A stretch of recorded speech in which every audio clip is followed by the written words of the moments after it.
ദേവഭൂമിയായിട്ടുള്ള ഉത്തരാഖണ്ഡിലെ ഹരിദ്വാറിൽ നിന്ന് കേദാർനാഥ് ബദ്രിനാഥിലേക്ക് പോകുന്ന വഴി ഏകദേശം ഒരു 10-25 കിലോമീറ്റർ മുന്നോട്ട് വരുമ്പോഴത്തേനും ഗംഗാനദിയുടെ തീരത്തായിട്ട് വസിഷ്ഠമുനിയും അരുന്ധതി ദേവിയും തപസ് ചെയ്ത പുണ്യ പുരാതനമായിട്ടുള്ള 2 ഗുഹകൾ നമുക്ക് കാണുവാനായിട്ട് സാധിക്കും.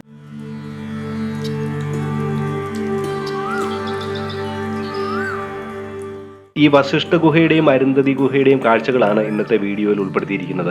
എല്ലാവർക്കും നമസ്കാരം. വളരെ യാദൃശികമായിട്ടുള്ളൊരു കേദാർനാഥ് ബദ്രിനാഥ് യാത്രയാണ്. ഞാനിവിടെ ഹരിദ്വാറിൽ വന്ന് ഇവിടെ നിന്ന് യമുനോത്രി ഗംഗോത്രി പോകാനുള്ള പ്ലാനിങ്ങിലായിരുന്നു. അപ്പോഴത്തേനും ഇവിടെ നാട്ടിൽ നിന്ന് കൊല്ലത്തു നിന്നുള്ള 2 പേരെ കണ്ടതാണ്. അപ്പോൾ അവരുടെ കൂടെ ഷെയർ ചെയ്ത് പോകാമെന്ന് പറഞ്ഞു. അപ്പോൾ ഞാനിവിടെ കേദാർനാഥ് ബദ്രിനാഥ് യാത്രയാണ്. അപ്പോൾ നമ്മൾ ഈ ഒരു ടാക്സിക്കാണ് പോകുന്നത്. സ്വാമിയേ ശരണയ്യപ്പോ. നമ്മൾ ഹരിദ്വാർ അയ്യപ്പ ക്ഷേത്രത്തിൻ്റെ അവിടെ നിന്നാണ് യാത്ര തുടങ്ങിയിരിക്കുന്നത്.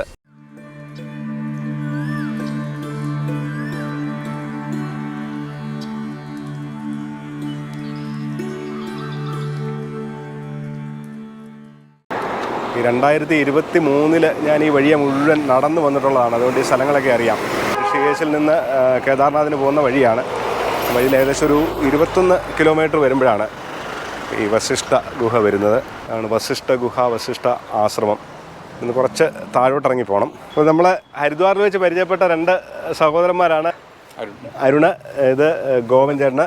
അപ്പം 2 പേരും കൊല്ലത്തുള്ളവരാണ്. അപ്പോൾ നമ്മൾ ഒന്നിച്ചാണ് യാത്ര. ഇങ്ങനെ കുറേ സ്റ്റെപ്പുകൾ ഇറങ്ങി താഴോട്ട് പോകണം. മുകളിൽ നിന്ന് ഏകദേശം ഒരു കുറച്ച് സ്റ്റെപ്പ് ഇറങ്ങി വരുമ്പോഴത്തേനും താഴെ ഇങ്ങനെ നമ്മൾ ഗംഗാനദിയുടെ ഏകദേശം ഒരു തീരത്ത് തന്നെയാണ് വസിഷ്ഠ ആശ്രമം. പണ്ട് വസിഷ്ഠ മഹർഷി ഇവിടെ തപസ് ചെയ്തിട്ടുണ്ടെന്നാണ് പറയുന്നത്. അപ്പോൾ ഇതാണ് വസിഷ്ഠ ആശ്രമം.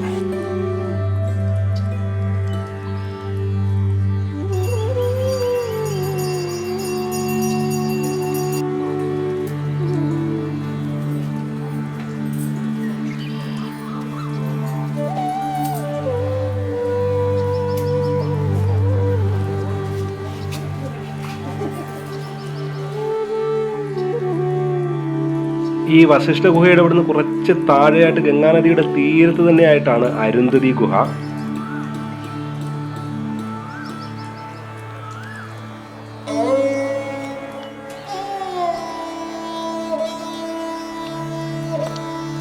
നമ്മൾ അരുന്ധതി ഗുഹയിലോട്ട് പോരുന്ന വഴിക്ക് ഗംഗാനദിയുടെ തീരത്തുള്ള കാഴ്ചകളാണ്.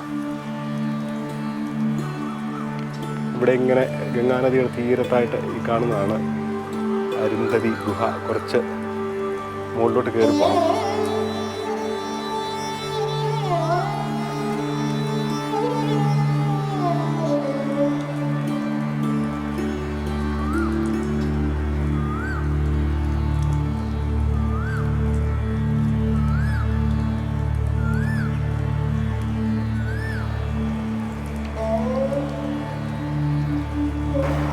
ഗംഗാനദിയിൽ കുളിക്കാൻ പറ്റിയില്ല. അങ്ങനെ വസിഷ്ഠ ഗുഹയുടെയും അരുന്ധതി ഗുഹയുടെയും അടുത്ത് ഗംഗാനദിയുടെ കാഴ്ചയാണ്. ഗംഗാനദി ഇവിടെ ഇതുവഴിയൊക്കെ കയറി മുകളിലോട്ട് കയറിയൊക്കെ ഒഴുകുന്നതാണ്. പക്ഷെങ്കിൽ ഇപ്പോഴ് വെള്ളം ഇവിടെ കുറവായിട്ടാണ് തോന്നുന്നത്. അതുവരെയായിട്ട് കാണുന്നതാണ് വസിഷ്ഠ ഗുഹ. നമ്മൾ വസിഷ്ഠ ഗുഹയുടെ അടുത്തുള്ള അരുന്ധതി ഗുഹയിൽ വന്ന അരുന്ധതി ഗുഹയുടെ അടുത്ത് നമ്മൾ ഗംഗയുടെ തീരത്താണ് എത്തിയിരിക്കുന്നത്. ഇവിടുത്തെയൊക്കെ കല്ലുകൾ കണ്ടോ, നല്ല കളർഫുള്ളായിട്ടുള്ള കല്ലുകളാണ്. ഇതൊക്കെ മുകളിൽ നിന്നൊക്കെ ഒഴുകി വരുന്ന കല്ലുകളായിരിക്കും കേട്ടോ. പല കളറിലുള്ള കല്ലുകൾ കണ്ടോ.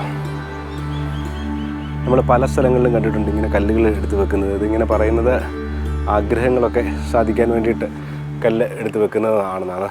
അങ്ങനെ വസിഷ്ഠ ഗുഹയും അരുന്ധതി ഗുഹയും ഒക്കെ കണ്ടു കഴിഞ്ഞിട്ട് നമ്മൾ മുന്നോട്ട് യാത്ര തുടരുകയാണ്. അടുത്തതായിട്ട് നമ്മൾ കാണാൻ പോകുന്ന സ്ഥലം എന്ന് പറഞ്ഞാൽ ഭാഗീരഥി നദിയും അളകനന്ദ നദിയും തമ്മിൽ സംഗമിക്കുന്ന ദേവപ്രയാഗാണ്.